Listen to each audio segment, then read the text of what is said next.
જય સ્વામિનારાયણ વિદ્યાર્થી મિત્રો,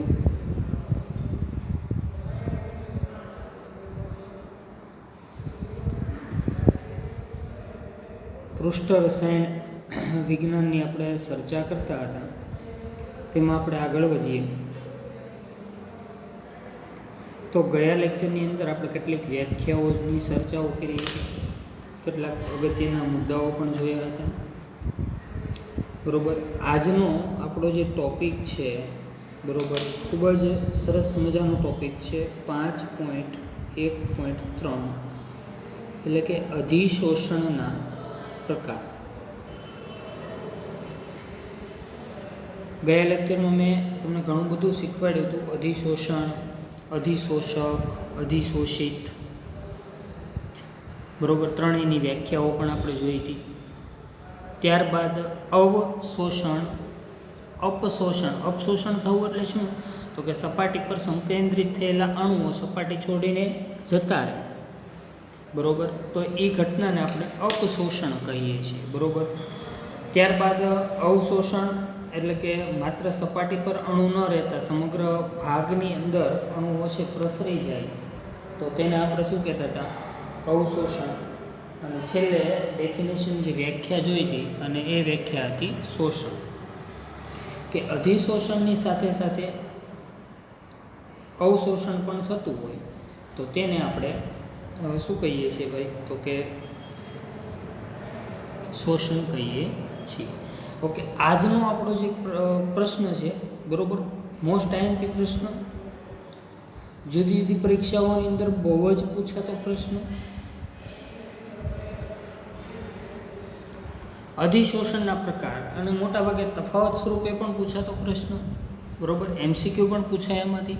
એટલે આપણા માટે આ ટોપિક ખૂબ જ અગત્યનો છે. ચલો એને થોડીક એવી આપણે વાત કરીએ. અધિશોષણના પ્રકારની વાત તમને જ્યારે કરતો હોઉં, અધિશોષણના મુખ્ય આપણે બે પ્રકાર પાડીએ છીએ, બરોબર.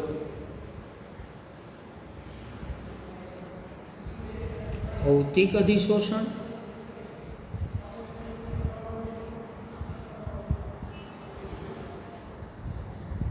અને રાસાયણિક અધિશોષણ.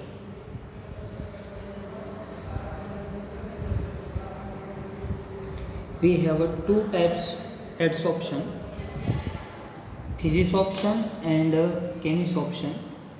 ઓકે, અંગ્રેજીમાં પણ ઘણી બધી વખત પ્રશ્ન પૂછાતો હોય છે કે ભૌતિક અધિશોષણનું તમને અંગ્રેજીમાં નામ આપી દે, physisorption. physisorption.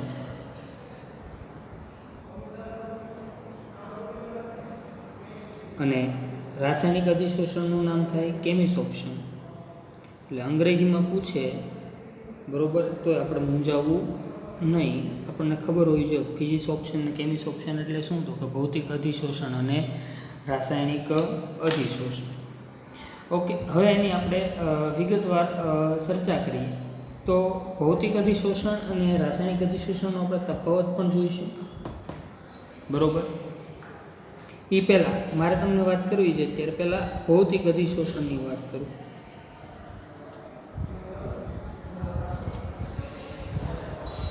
ભૌતિક અધિશોષણ. ભૌતિક અધિશોષણ છે એમાં મુખ્ય વાત કરીએ તો કે જે ઘન પદાર્થની સપાટી પર વાયુઓ એકઠા થાય અને ઘન પદાર્થની સપાટી અને વાયુઓના અણુઓ વચ્ચે વાન્ડર વાલ્સ પ્રકારનું આકર્ષણ બળ લાગતું હોય તો તેને ભૌતિક અધિશોષણ કહે છે, બરોબર. તો ભૌતિક અધિશોષણની ડેફિનેશન, વ્યાખ્યા: જો ઘન પદાર્થની સપાટી, તમને વ્યાખ્યા પૂછે તો આવડવું જોઈએ કે જો ઘન પદાર્થની સપાટી પર એકઠા થયેલા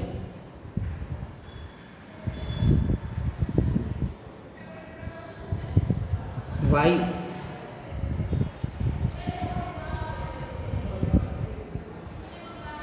અણુઓ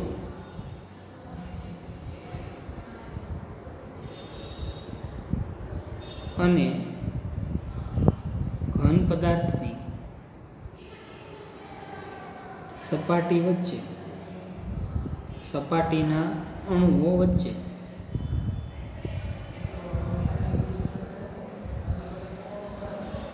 વાન્ડરવાલ્સ આકર્ષણ બળ લાગતું હોય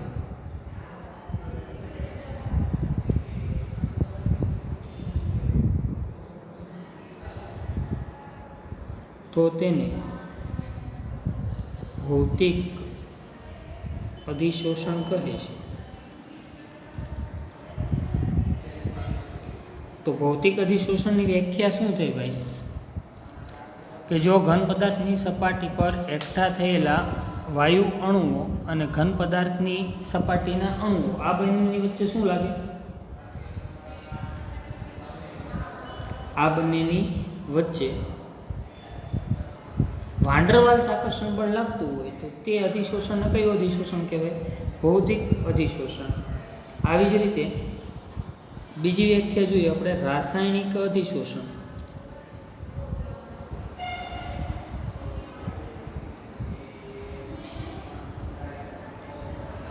રાસાયણિક અધિશોષણ કેમિશોષણ. બરોબર. રાસાયણિક અધિશોષણમાં શું થાય છે ભાઈ? તો કે વાયુ અણુઓ તથા પરમાણુઓ ઘનની સપાટી પર એના દ્વારા જોડાયેલા હોય, રાસાયણિક બંધ દ્વારા જોડાયેલા હોય. બરોબર. અહીંયા એક જ વસ્તુ, વાન્ડરવાલ્સ આકર્ષણ બળની જગ્યાએ વ્યાખ્યામાં શું આવી જાય? રાસાયણિક બંધ હોય, બરોબર, તો તેને આપણે શું કહીશું? રાસાયણિક અધિશોષણ. અથવા આ રીતે પણ કહી શકો, બરોબર, કે વાયુ અણુઓ તથા પરમાણુ વાયુના અણુઓ તથા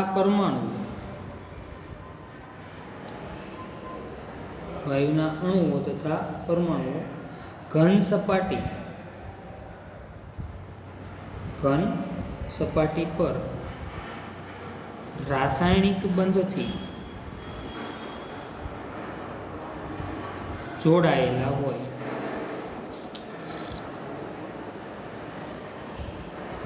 તો તેને રાસાયણિક અધિશોષણ કહે છે. તો બે અધિશોષણમાં મુખ્ય તફાવત, બરોબર. ભૌતિક અધિશોષણમાં વાયુના અણુ અને ઘન પદાર્થની સપાટીના અણુ વચ્ચે કયું આકર્ષણ બળ લાગે છે? વાન્ડરવાલ્સને. અહીંયા કયું લાગે છે? રાસાયણિક બંધ પ્રકારનું આકર્ષણ બળ. રાસાયણિક બંધના બધા ટાઈપ્સ આપણને ખબર હોવી જોઈએ, બરોબર. રાસાયણિક બંધ કેવો હોય? સ્વભાવે સહસંયોજક હોઈ શકે અને આયનીય પણ હોઈ શકે.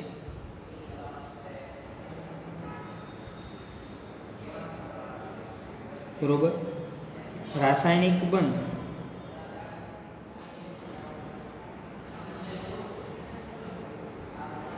સ્વભાવે સહસંયોજક અથવા આયનીય હોઈ શકે. ઓકે. ઘણી બધી વખત રાસાયણિક અધિશોષણને એક બીજું નામ પણ છે, એને સક્રિયકૃત અધિશોષણ પણ કહેવાય.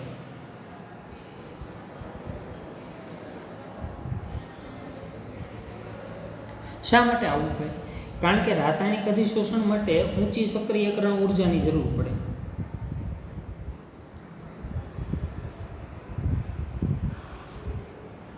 બરોબર. રાસાયણિક અધિશોષણમાં ઊંચી સક્રિયકરણ ઉર્જાની જરૂર પડે, પણ ખરેખર સક્રિયકૃત અધિશોષણ શું એની આપણે ચર્ચા કરીએ. બરોબર. આ બાબત થોડીક નોટિસ કરવા જેવી છે. સક્રિયકૃત અધિશોષણ, એની વચ્ચેનો આખો તફાવત હું તમને કહી દઉં એટલે તમે સારી રીતે સમજી શકો. બરોબર. રાસાયણિક અધિશોષણ માટે ઊંચી સક્રિયકરણ ઉર્જાની જરૂર પડે. આથી ઘણી બધી વખત તેને આપણે શું બતાવીએ છીએ? સક્રિયકૃત અધિશોષણ તરીકે પણ બતાવીએ છીએ. બરોબર. અને આ ઉપરાંત ઘણીવાર આ બંને પ્રક્રિયા એટલે કે રાસાયણિક અધિશોષણ અને ભૌતિક અધિશોષણ એક સાથે થતું હોય, તેથી તેને ઓળખવું કેવું પડે છે? મુશ્કેલ પડે છે. બરોબર. આથી ખાસ ધ્યાન રાખશો. રાસાયણિક અધિશોષણને સક્રિયકૃત અધિશોષણ કહેવાનો અર્થ શું? બરોબર, તો કે ભાઈ રાસાયણિક અધિશોષણ માટે જો આખી બાબત સમજીએ, રાસાયણિક અધિશોષણ માટે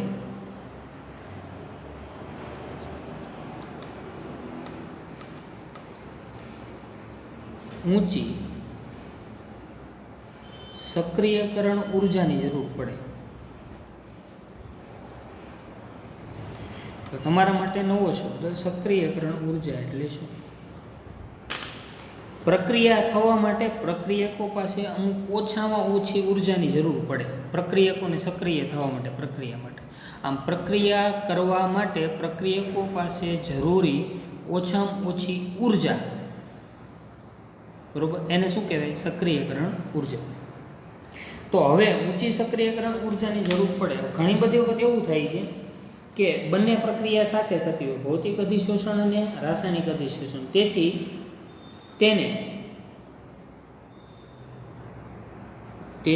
તેને અલગ પાડવું કેવું પડે છે? મુશ્કેલ.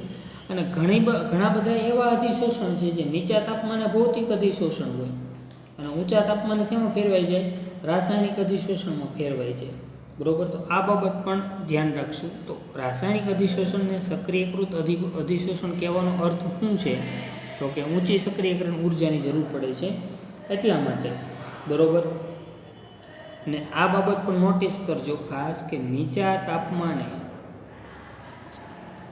થતું ભૌતિક અધિશોષણ,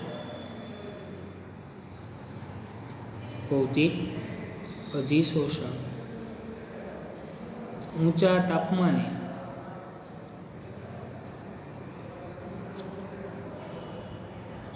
રાસાયણિક અધિશોષણમાં કન્વર્ટ થાય છે.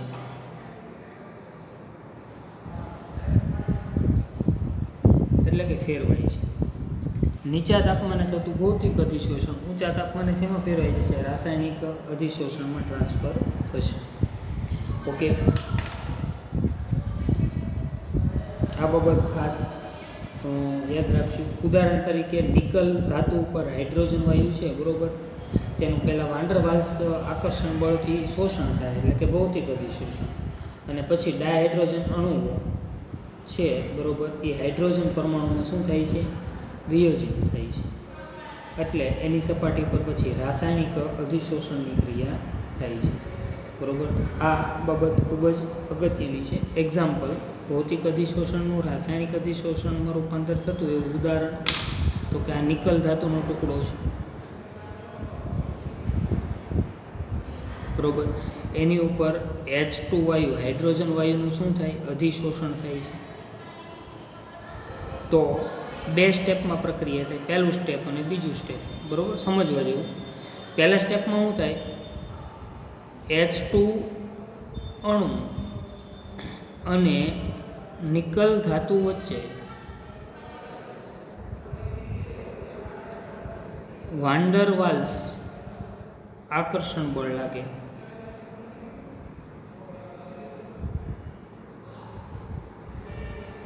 નીચા તાપમાને. તો આ વાન ડર વાલ્સ આકર્ષણ બળ લાગે તો આ કયું સોપ્શન થયું? તો કે ભૌતિક અધિશોષણ થયું. હવે ઘટના એ બને કે તાપમાન વધારો એટલે શું થાય? H2 હાઇડ્રોજન અણુ હાઇડ્રોજન પરમાણુમાં વિયોજિત થઈ જાય. બરોબર, તો H2 હાઇડ્રોજન પરમાણુમાં વિયોજિત થઈ જાય અને તેથી તે નિકલ સાથે શું બનાવશે? તો કે ભાઈ બંધ બનાવશે. એટલે હવે અહીંયા નિકલની સપાટી ઉપર બીજા સ્ટેપમાં શું થાય? તો કે H2 અણુ વિયોજિત થતો હોવાથી H2 અણુ હાઇડ્રોજન અણુ વિયોજિત થઈને રાસાયણિક બંધ બનાવે છે. તો પહેલા સ્ટેપમાં શું થતું હતું? ભૌતિક અધિશોષણ, ને પછી કેમિસ ઓપ્શન થયું. એટલે એવું જરૂરી નથી કે ભૌતિક અધિશોષણ થતું હોય તો રાસાયણિક અધિશોષણ ન થાય. આ એક ઉદાહરણ લીધું જેથી આપણે સમજી શકીએ કે નીચા તાપમાને જે ભૌતિક અધિશોષણ થતું હોય એ ઊંચા તાપમાને શેમાં કન્વર્ટ થઈ શકે છે? રાસાયણિક અધિશોષણમાં. એનું આપણે ઉદાહરણ લીધું, બરોબર. તો અહીંયા આ વસ્તુ આપણે સમજવાની હતી. ઓકે, તો આ તો ભૌતિક અધિશોષણ અને રાસાયણિક અધિશોષણની ખાલી માત્ર આપણે વ્યાખ્યાઓ જોઈએ, બરોબર. હજી આપણું ઘણું બધું કામ બાકી છે. આ તો આપણે ખાલી માત્ર ને માત્ર થોડીક માહિતી મેળવીએ ભૌતિક અધિશોષણ અને રાસાયણિક અધિશોષણ. ક્યારેક રાસાયણિક અધિશોષણને સક્રિયકૃત અધિશોષણ શું કામ કહેવાય? કારણ કે ઊંચા તાપમાને પ્રક્રિયા થાય. ઊંચા તાપમાને સક્રિયકરણ, આમ તો સક્રિયકરણ ઉર્જાની વધારે જરૂર પડે, એટલા માટે વધારે સક્રિયકરણ ઉર્જા મેળવવા માટે તાપમાન કેવું રાખવું પડે? ઊંચું. તો અહીંયા બે તફાવતના મુદ્દા તમને મળી ગયા. જો ભૌતિક અધિશોષણ અને રાસાયણિક અધિશોષણ વચ્ચે પહેલો મુદ્દો શું હતો? ભૌતિક અધિશોષણમાં વાન ડર વાલ્સ આકર્ષણ બળ લાગે, રાસાયણિક અધિશોષણમાં રાસાયણિક બંધ. બીજો મુદ્દો, ભૌતિક અધિશોષણમાં નીચી સક્રિયકરણ ઉર્જાની જરૂર પડે અને રાસાયણિક અધિશોષણમાં ઊંચી સક્રિયકરણ ઉર્જાની જરૂર પડે. ભૌતિક અધિશોષણ નીચા તાપમાને થાય જ્યારે રાસાયણિક અધિશોષણ ઊંચા તાપમાને થાય. તફાવતના ટોટલ મુદ્દા કેટલા થયા? 3. અને વધુ આપણે આગળ પાછળ એના મુદ્દાઓ જોઈશું. ચલો, હવે આપણે ભૌતિક અધિશોષણની કેટલીક વિશેષતાઓ છે એની ચર્ચા કરી લઈએ અને પછી રાસાયણિક અધિશોષણની વિશેષતાઓની ચર્ચા કરીએ અને પછી આપણે તફાવત લખશું, બરોબર, જેથી આપણને સારી રીતે આવડે.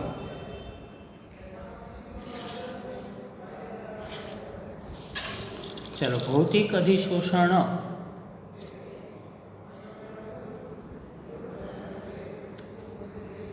ભૌતિક અધિશોષણની લાક્ષણિકતા એની આપણે ચર્ચા કરીએ. પહેલો મુદ્દો,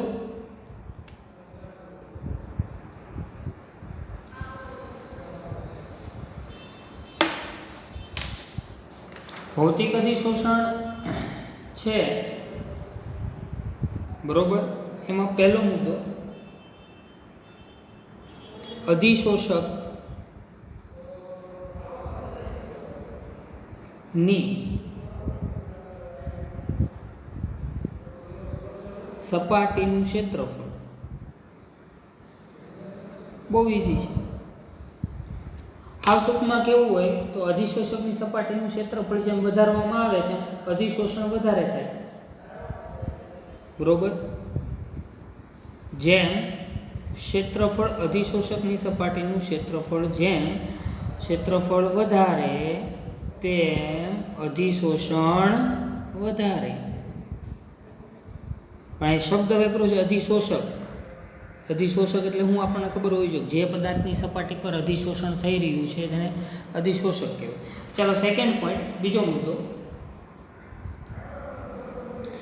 તો આ મુદ્દો તો આપણને આવડી ગયો. એટલા માટે મોટા ભાગે આપણે અધિશોષકો કેવા લેવાના છે તો કે પાવડર સ્વરૂપમાં અથવા દળેલું સ્વરૂપ વાપરશું, બરોબર, અથવા છિદ્રાળુ અધિશોષક લઈશું. એટલે કે છિદ્રાળુ અથવા પાવડર સ્વરૂપ અધિશોષકો વાપરવા જોઈએ જેથી અધિશોષણ કેવું થાય? વધારે થાય. ચાલો, ત્યારબાદ સેકન્ડ પોઈન્ટ, બીજો મુદ્દો આપણે જોવા જઈ રહ્યા છીએ એ છે ભૌતિક અધિશોષણ.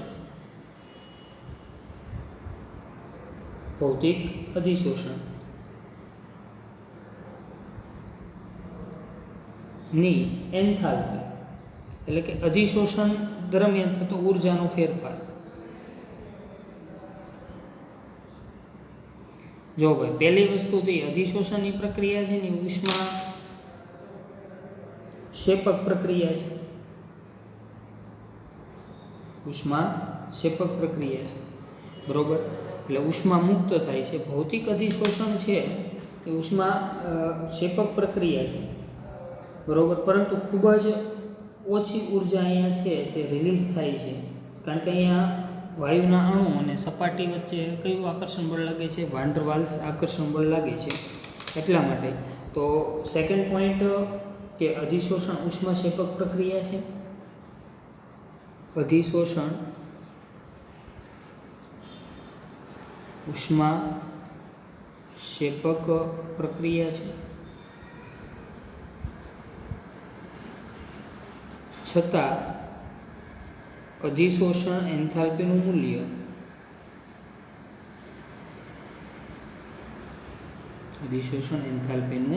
મૂલ્ય કેટલું રહે છે? તો કે ભાઈ 20 થી 40 કિલોજૂલ પર મોલ જેટલું રહે છે.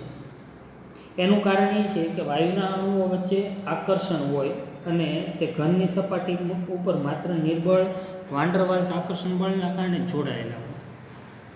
બરોબર, એટલે વાન્ડરવાલ્સ આકર્ષણ બળ હોય એટલે એટલી બધી ઉર્જા મુક્ત થાય નહીં. બરોબર, એટલા માટે ભૌતિક અધિશોષણ એન્થાલ્પી છે એનું મૂલ્ય કેવું છે? નીચું. બરોબર, આ ખાસ યાદ રાખશું, 20 થી 40 કિલોજૂલ. આનું કારણ વાયુના અણુઓ વચ્ચે શું હોય? આકર્ષણ, અને ઘનની સપાટી સાથે એટલું બધું આકર્ષણ બળ હોતું નથી. એટલા માટે તેની આ એન્થાલ્પી છે એનું મૂલ્ય કેવું હોય છે? ઓછું આવે છે. ઓકે, ત્રીજો મુદ્દો આપણે જોઈએ, થર્ડ પોઈન્ટ. ત્રીજા મુદ્દામાં એમ કીધું છે કે આ અધિશોષક છે, બરોબર, ભૌતિક અધિશોષણ એ પ્રતિવર્તીય સ્વભાવ ધરાવે.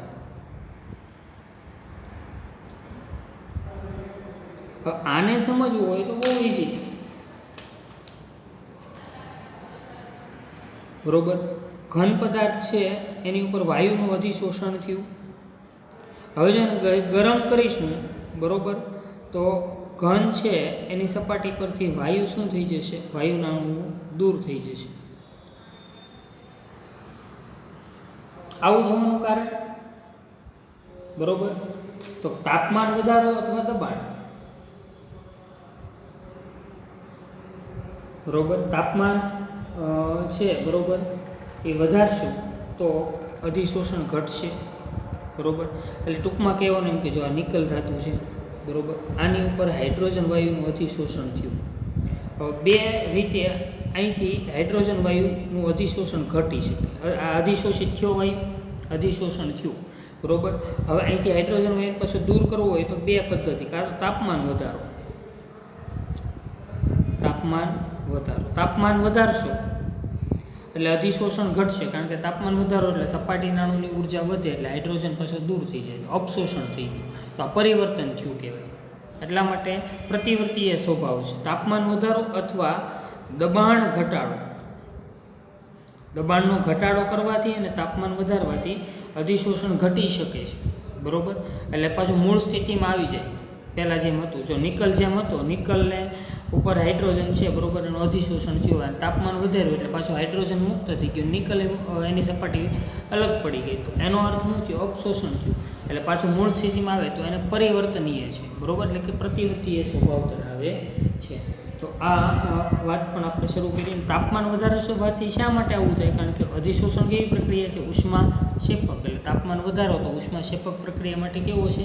નુકસાનકારક. આવું આપણને લસ એટલે એ કહી ગયો છે. ઓકે, ત્યારબાદ ચોથો મુદ્દો બહુ ઇઝી છે. બરોબર, ભૌતિક અધિશોષણ વિશિષ્ટ નથી. પહેલાં સપાટીનું ક્ષેત્રફળ, પછી અધિશોષણ એન્થાલ્પી, પછી પ્રતિવર્તીય સ્વભાવની ચર્ચા કરી. વિશિષ્ટ નથી એટલે કે દરેક અધિશોષક ઉપર થોડા ઘણા પ્રમાણમાં તો અધિશોષણ થાય જ છે. કારણ શું? તો કે વાન્ડર વાલ્સ આકર્ષણ બળ સાર્વત્રિક છે, એટલે કે બધે જ લાગુ પડે છે વાન્ડરવાલ્સ આકર્ષણ, એટલા માટે તે વિશિષ્ટ નથી. ઓકે, અને ત્યારબાદ આપણે આગળની ચર્ચા કરશું, બરોબર, એ રાસાયણિક અધિશોષણની લાક્ષણિકતાઓની. બરોબર, એ આવતા ક્લાસની અંદર આપણે તેની વિગતે ચર્ચા કરશું. એક મુદ્દો ભૌતિક અધિશોષણની લાક્ષણિકતા છે, એની પણ આપણે આવતા લેક્ચરની અંદર વિગતે ચર્ચા કરશું. બરોબર, તો આજના ક્લાસમાં આપણે એટલે અટકીએ છીએ અને તફાવતના 2-3 મુદ્દા જે તૈયાર થાય એ વ્યવસ્થિત રીતે તમે જોજો. બરોબર, લખશું ને અહીં આપણે કાલે તફાવત પણ આવતા લેક્ચરની અંદર આપણે કરાવવાના છીએ. આપણા માટે ખૂબ જ અગત્યનો ટૉપિક છે, એ બાબત ખાસ ધ્યાનમાં રાખશું. ઓકે, આજે આપણે એટલે અટકશું.